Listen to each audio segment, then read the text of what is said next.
Hello friends.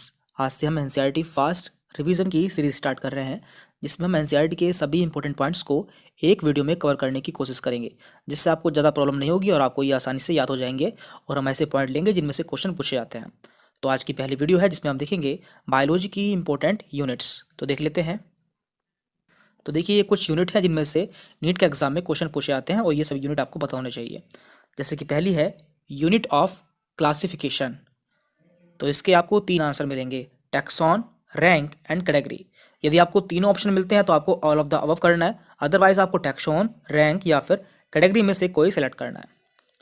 Unit of neural system या फिर brain. यदि आपसे पूछा जाए कि न्यूरल सिस्टम या नर्वस सिस्टम या फिर ब्रेन की यूनिट क्या होती है, तो आपको आंसर लगाना है न्यूरॉन। इसके बाद है functional unit of kidney. Kidney की फंक्शनल यूनिट क्या होती है? इसका आंसर है nephron. Nephron is the functional unit of kidney. इसके बाद है anatomical unit of muscle. Muscle की एनाटॉमिकल यूनिट क्या होती है? इसके लिए राइट आंसर होगा मसल फाइबर या फिर मसल सेल।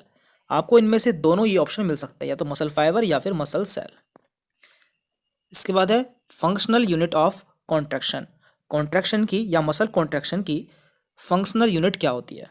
इसका राइट आंसर होगा आपका सार्कोमेयर। इसके बाद है functional unit of inheritance. Inheritance की फंक्शनल यूनिट क्या होती है? तो ये आप जानते होंगे, gene is the functional unit of inheritance. Unit of noise pollution, या फिर हम नॉइस पॉल्यूशन को किस यूनिट में मापते हैं? तो इसे हम मापते हैं डीबी या फिर डेसिबल। ये इसकी यूनिट होती है। इसके बाद है unit of ozone layer thickness. Ozone layer की थिकनेस की यूनिट क्या होती है?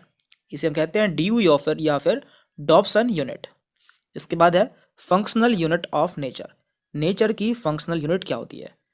इसके लिए है ecosystem. Structural and functional unit of all living organism.